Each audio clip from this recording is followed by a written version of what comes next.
So you took one of my videos where I said the sin is transgression of the law according to John.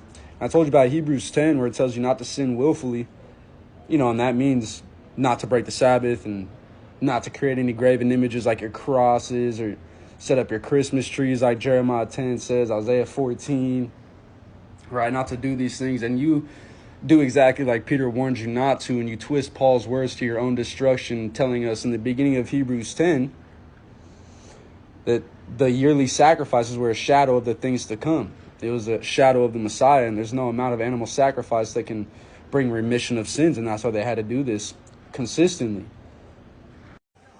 So now the great sacrifice was made, and the Ten Commandments were refreshed, like he was prophesied to come and do all throughout Scripture. You didn't read that Paul was quoting Isaiah 52 and Romans 10, those that publish good tidings, which is the refreshing. Well, what was refreshed? The Ten Commandments, right? The children of Israel were placed under sacrificial law because of their transgression with the golden calf.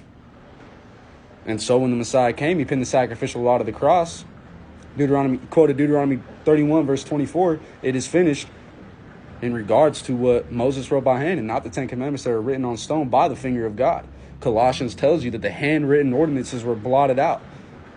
That was what Moses wrote by hand.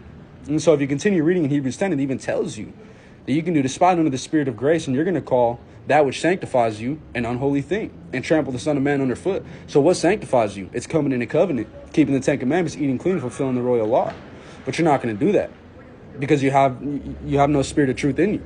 For those that say they know God, yet not keep his commandments, are a liar, and there's no truth in them. John 14, if you love me, keep my commandments, and I'll pray to the Father for you to receive the comfort and the spirit of truth. You didn't receive that.